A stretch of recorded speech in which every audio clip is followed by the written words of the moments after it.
केदारनाथ के कपाट खुलने की तारीख तय। 10 मई को खुलेंगे केदारनाथ के कपाट। सुबह 7 बजे खुलेंगे बाबा केदार के कपाट।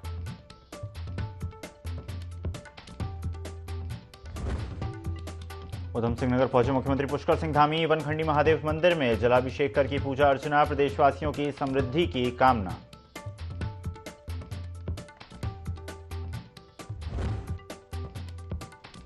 काठगोदाम में बसों के लिए हिल डिपो का सीएम धामी ने किया शिलान्यास। कई बड़ी पेयजल योजनाओं का भी उद्घाटन। कहा, प्रदेश के विकास के लिए सरकार कर रही काम।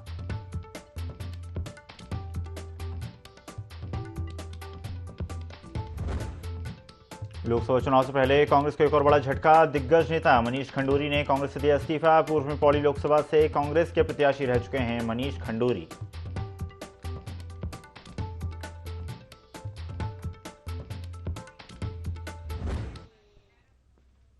नमस्कार, स्वागत है आपका IND 24 में। मैं हूं आपके साथ ईसा अहमद। बुलेटिन की शुरुआत करते हैं। खबर देहरादून से है, जहां पर चुनाव से पहले कांग्रेस को एक बार फिर बड़ा झटका लगा है। आपको बता दें, नेता मनीष खंडूरी ने कांग्रेस से इस्तीफा दे दिया है। सोशल मीडिया पोस्ट जारी कर उन्होंने ये जानकारी दी। पौड़ी से कांग्रेस के प्रत्याशी रह चुके हैं मनीष खंडूरी।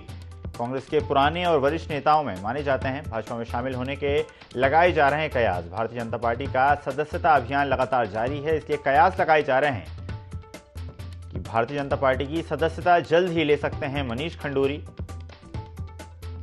लोकसभा चुनाव से कुछ महीनों पहले ही कांग्रेस पार्टी को एक और बड़ा झटका लगा है। नेता मनीष खंडूरी ने कांग्रेस से इस्तीफा दे दिया है। सोशल मीडिया पर पोस्ट करके उन्होंने जानकारी दी। पौड़ी से कांग्रेस के प्रत्याशी रह चुके हैं मनीष खंडूरी। भाजपा में शामिल होने के उनके कयास लगाए जा रहे हैं।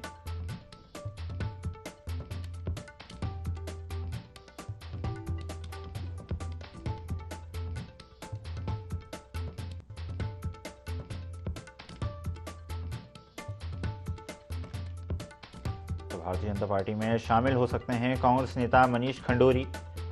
मनीष खंडूरी ने कांग्रेस पार्टी से इस्तीफा दे दिया है। सोशल मीडिया पर पोस्ट करके उन्होंने जानकारी दी। पौड़ी से कांग्रेस के प्रत्याशी रह चुके हैं मनीष खंडूरी। भाजपा में शामिल होने के उनके कयास लगाए जा रहे हैं। तो भारतीय जनता पार्टी की सदस्यता मनीष खंडूरी जल्द ही ले सकते हैं। भाजपा में शामिल होने के उनके कयास भी लगातार लगाए जा रहे हैं। देहरादून से खबर आपको बता रहे हैं, जहां पर चुनाव से पहले कांग्रेस को बड़ा झटका लगा है। नेता मनीष खंडूरी ने कांग्रेस पार्टी से इस्तीफा दे दिया है। सोशल मीडिया प्लेटफॉर्म X पर उन्होंने ये जानकारी दी। सोशल मीडिया पर पोस्ट करके अपने इस्तीफे की जानकारी मनीष खंडूरी ने सभी को दी। तो मनीष खंडूरी ने इस्तीफा दे दिया है। भाजपा में शामिल होने के उनके कयास लगाए जा रहे हैं। खबर पर ज्यादा जानकारी के लिए स्टेट हेड अजय डोंडियाल हमारे साथ जुड़ गए हैं। अजय जी, लोकसभा चुनाव नजदीक हैं और इससे पहले ही कांग्रेस पार्टी को एक और बड़ा झटका लगा है। बड़े नेता माने जाने वाले मनीष खंडूरी ने कांग्रेस पार्टी से इस्तीफा दे दिया है और कयास लगाए जा रहे हैं कि भारतीय जनता पार्टी ज्वाइन कर सकते हैं मनीष जी। जी एकदम। देखिए, ये पूर्व मुख्यमंत्री जो बीजेपी में रहे, बीजेपी के मुख्यमंत्री रहे, भुवन चंद खंडूरी, मेजर जनरल भुवन चंद खंडूरी, ये उनके बेटे हैं मनीष खंडूरी, और जिन्होंने पिछले 2 साल पहले ही कांग्रेस ज्वाइन की थी। और उसके बाद मतलब पिछले लोकसभा चुनाव से पहले, पिछले लोकसभा चुनाव में इन्होंने पौड़ी लोकसभा सीट से चुनाव भी लड़ा था, और अब इन्होंने इस्तीफा दे दिया है कांग्रेस की प्राथमिक सदस्यता से। और इस बार फिर कयास लगाए जा रहे हैं कि वो बीजेपी में जा सकते हैं। बीजेपी में जाते हैं या बीजेपी उनको लेती है, ये बात अलग है। हालांकि ये लगातार बयान आ रहे हैं बीजेपी की तरफ से भी कि अगर कांग्रेस छोड़कर वो बीजेपी में आना चाहते हैं तो उनका स्वागत है। और ये भी कयास लगाए जा रहे हैं कि पौड़ी सीट अभी बीजेपी ने अपना उम्मीदवार लोकसभा का वहां घोषित भी नहीं किया है, तो हो सकता है कि लोकसभा के लिए इनको टिकट दिए जाने की भी कयास लगाए जा रहे हैं। जी बिल्कुल अजय जी, जिस तरह से आपने बताया कि उनके कयास लगाए जा रहे हैं कि भारतीय जनता पार्टी ज्वाइन कर सकते हैं, जिस तरह से भारतीय जनता पार्टी का सदस्यता अभियान लगातार जारी है और चुनाव से कुछ वक्त पहले इसी तरह का दलबदल हर बार देखने को मिलता है, लेकिन क्या किसी तरह का जो ऑपरेशन लोटस है वो हमें इसे माना जाए कि जिस तरह से लगातार सदस्यता अभियान भी चलाया जा रहा है और जो बड़े नेता हैं उनको लगातार भारतीय जनता पार्टी आकर्षित करती नजर आ रही है?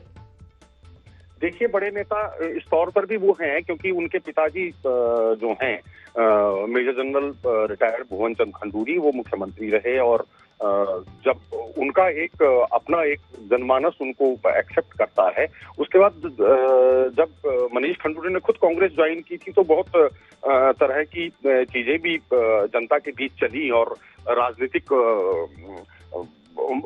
गलियारों में भी ये चर्चाएं हुई कि भुवन चंद खंडूरी जैसा जो खांटी बीजेपी का नेता रहा, खांटी लोटस का आदमी रहा है, उनका बेटे ने कांग्रेस ज्वाइन कर ली है। ठीक उसमें खंडूरी जी का भी बयान आया था कि भाई वो स्वतंत्र है, उनका बेटा स्वतंत्र है, वो कहाँ जाना चाहता है। लेकिन इस बार जब वापसी हुई है तो अब एक बहुत बड़ा कयास लगाया जा रहा है कि लोकसभा चुनाव से ऐन पहले, और वो भी तब जब पौड़ी की सीट पर जो है बीजेपी ने प्रत्याशी घोषित नहीं किया है लोकसभा का, तो एक बड़े उम्मीदवार के तौर पर देखा जाना और राजनीतिक गलियारों में ये चर्चा होना लाजमी। जी बिल्कुल अजय जी, तो माना जा सकता है कि चुनाव से कुछ वक्त पहले ही कांग्रेस पार्टी को एक और बड़ा झटका लगा है और जिस तरह से कयास लगाए जा रहे हैं उनकी ज़मीनी हकीकत कुछ वक्त बाद हम सभी के सामने होगी। धन्यवाद अजय जी जुड़ने के लिए और जानकारी साझा करने के लिए।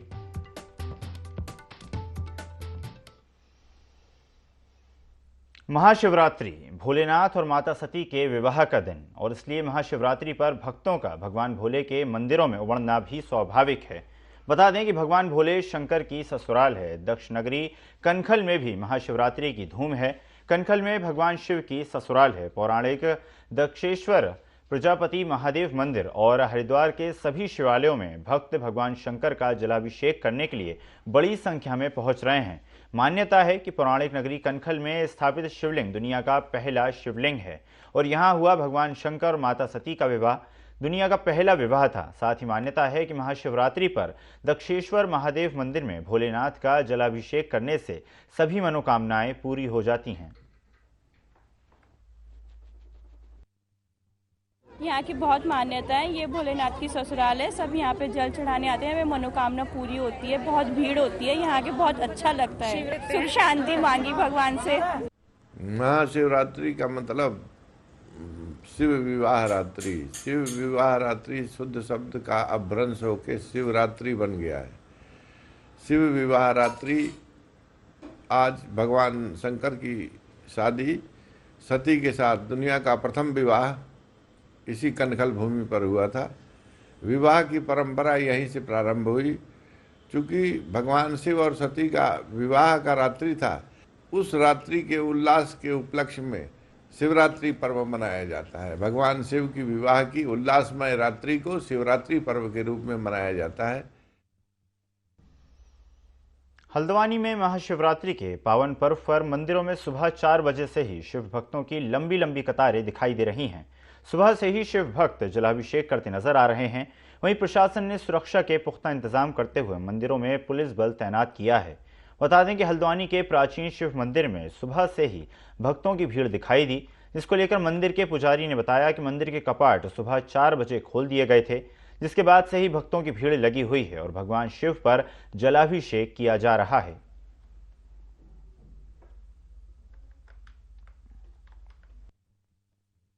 सब स्वस्थ रहे, निरोग रहे और सब आराम से पूजा करें, भीड़ भाड़ न बढ़ाएं और भगवान सबकी मनोकामना पूर्ण करें। से यही इच्छा है कि हमारे घर में सुख शांति समृद्धि बनी रहे और आज शिव पार्वती जी के मिलन का दिन है, आज उनकी शादी का दिन है, वैसी हमारी भी जोड़ी हमेशा बनी रहे, घर परिवार सुखी रहे और क्या करना है। लोग अपनी सभी मन की कामनाओं की पूर्ति के लिए यहाँ जलाभिषेक करते हैं, रुद्राभिषेक करते हैं। बताया जाता है शास्त्रों के अनुसार जो है कि आज ही के दिन भगवान शिव ने लिंग रूप में अवतार लिया था और दूसरी पुराण की कथा में कहते हैं कि शिव विवाह का भी महत्व बताया गया है। इस दिन जो है तो हर भक्त अपनी अपनी मनोकामनाओं को लेकर के भगवान के आगे अर्चना इत्यादि करते हैं, पूजन करते हैं। आज यहाँ भी प्रातःकाल से ही जो है लोग काफी आए हुए हैं और रात्रि में भी 4 प्रहर का पूजन किया जाएगा और ये सब इस प्रकार से अपने भक्त लोग अपने मनोकामना को पूर्ण करेंगे। भगवान शंकर सभी की मनोकामना को पूर्ण करें। हर हर महादेव। अंतर्राष्ट्रीय महिला दिवस के मौके पर पूरे देश में महिला सशक्तिकरण और उनके उत्थान को लेकर कार्यक्रमों का आयोजन किया जा रहा है। इसी क्रम में राजधानी देहरादून में नारी शक्ति महोत्सव 2024 आयोजित किया गया, जिसमें हजारों की संख्या में पारंपरिक वेशभूषा में महिलाओं ने हिस्सा लिया। बता दें कि कार्यक्रम में सीएम धामी भी शामिल हुए, जिनका मातृशक्ति ने जोरदार स्वागत किया। वहीं महिला सशक्तिकरण की वजह स्वयं सहायता समूहों को बताते हुए सीएम धामी को धन्यवाद दिया।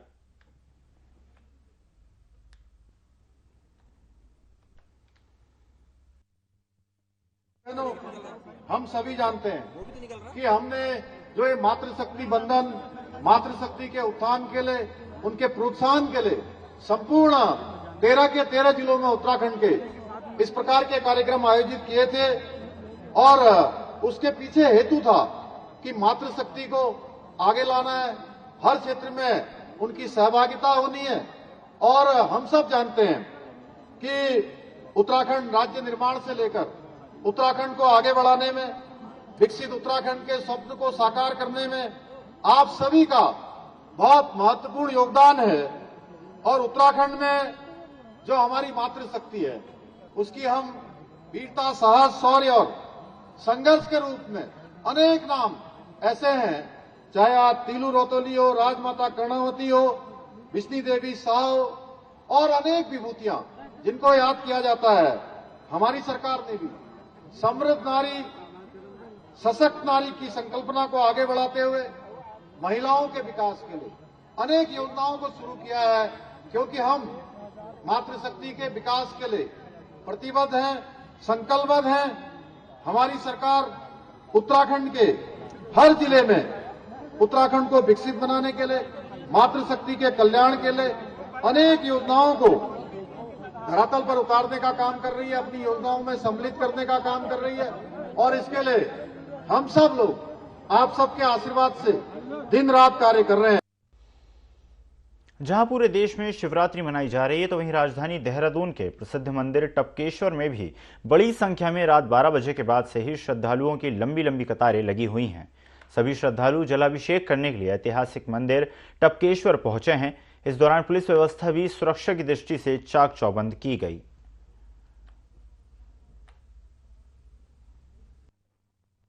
महादेव, महाशिवरात्रि पर्व फाल्गुन मास की जो महारात्रि आती है, आदि अनादि पौराणिक स्वयं भगवान टपकेश्वर प्रांगण में आपके चैनल के माध्यम से दोनों नगरी अभी तो संपूर्ण विश्व को शिवरात्रि पर्व की बधाई।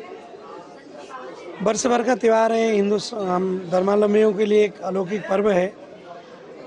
पौराणिक भगवान स्वयं टपकेश्वर महादेव पर जो आप भक्तों को तादाद देख रहे हैं, शिव भक्तों का जो उत्साह देख रहे हैं, आनंददायक है। पुलिस प्रशासन, कैंट बोर्ड सबका सहयोग रहा है, सब अपनी अपनी व्यवस्था में लगे हैं। टपकेश्वर सेवा दल व्यवस्था बनाने के लिए प्रशासन के साथ मुस्तैद है। आप सब देख ही रहे हैं, सभी भक्त अपनी मनोकामना, अपने परिवार के कल्याण, अपने मनोक्षित फल के लिए निरंतर जल चढ़ा के आगे बढ़ रहे हैं। केसर युक्त दूध का जो प्रसाद का वितरण वो सुचारू रूप से चल रहा है। कहीं कोई किसी प्रकार की असुविधा नहीं है। पर्व है, थोड़ा सा भक्तों का संख्या बल ज़्यादा है, हमने उस ओर नहीं जाना है। भगवान को जल अर्पण करना, अपनी और अपने कल्याण के विषय रखना है। और पर्व अपने आप एक अलौकिक पर्व रहता है। धर्म भाग धर्म ध्वज के लिए स्वयं भगवान टपकेश्वर अपनी कृपा सबके ऊपर बना के रखें। शिवरात्रि पर्व की बहुत शुभकामनाएं आपको। टपकेश्वर में श्रद्धालुओं की भीड़ कल रात से ही लगी हुई है, तो पुलिस के द्वारा जगह जगह ड्यूटियां लगाई गई हैं, बाहर भी अंदर भी। और पूरे मंदिर परिसर में पूरा जो टपकेश्वर सेवा दल है उसका भी पूरा सहयोग हमारे साथ है और बहुत बढ़िया तरीके से व्यवस्था चल रही है। और काफ़ी भीड़ है, लेकिन लोग में उत्साह काफ़ी अच्छा है और काफ़ी बड़ी व्यवस्था के कारण लोग अच्छे तरीके से दर्शन कर पा रहे हैं। शिवरात्रि के मौके पर इस वक्त हम मौजूद हैं देहरादून के जो प्रसिद्ध मंदिर है टपकेश्वर, यहाँ पर हम मौजूद हैं। और बड़ी संख्या में जो है आप देख सकते हैं यहाँ पर जो श्रद्धालु हैं वो जलाभिषेक करने के लिए पहुँचे हुए हैं। रात 12 बजे से ही जो श्रद्धालु हैं उनकी यहाँ पर लंबी लाइनें लग चुकी हैं और बड़ी संख्या में आप देख सकते हैं जो शिवलिंग है, शिवलिंग पर जलाभिषेक जो श्रद्धालु हैं वो करते हुए नज़र आ रहे हैं। और भी लोग जो हैं वो भी यहाँ पर मौजूद हैं जो जलाभिषेक करने के लिए पहुँचे हैं। इनसे भी हम यहाँ पर बात करेंगे। भैया, आपसे जानना चाहेंगे, आप जलाभिषेक करने के लिए आए हैं और शिवरात्रि का आज मौका है, तो क्या कहेंगे? शिवरात्रि का मौका है तो हम लोगों ने तो जलाभिषेक कर चुके हैं हम लोग। बाकी बहुत भीड़ है आज के दिन और अपना महत्व रहता है आज के दिन का, तो बस यही कह रहे हैं। लोगों में काफ़ी उत्साह जो है आज के दिन देखा जा रहा है। आप देख सकते हैं कि किस तरीके से जो टपकेश्वर मंदिर का माहौल है, जो बड़ी संख्या में लोग हैं वो यहाँ पर पहुँचे हैं और भी श्रद्धालु हमारे साथ यहाँ पर मौजूद हैं।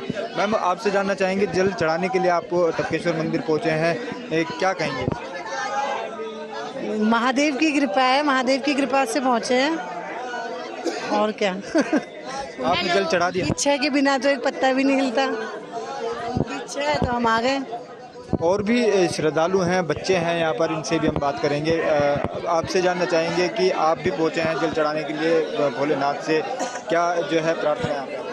मतलब महादेव जी ने हमको यहाँ पे मतलब लाया है, इतनी मुश्किल से पहुँचे यहाँ पे। बस।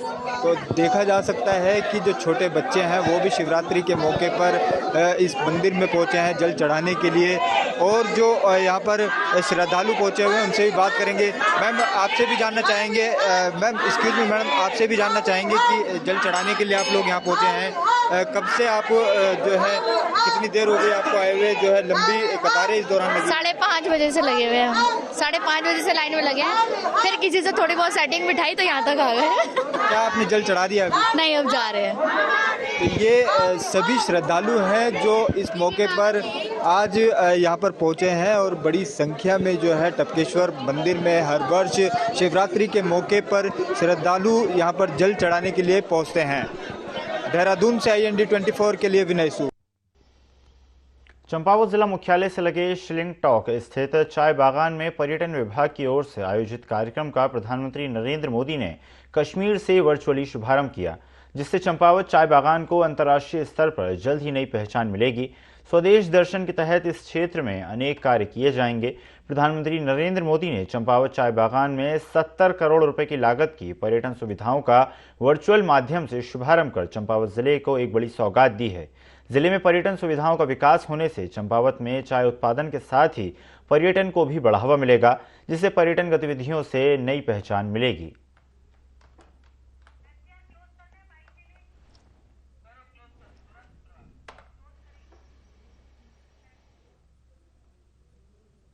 इस बुलेटिन में फिलहाल इतना ही। खबरों का सिलसिला लगातार जारी है, बने रहिए IND 24 के साथ। नमस्कार।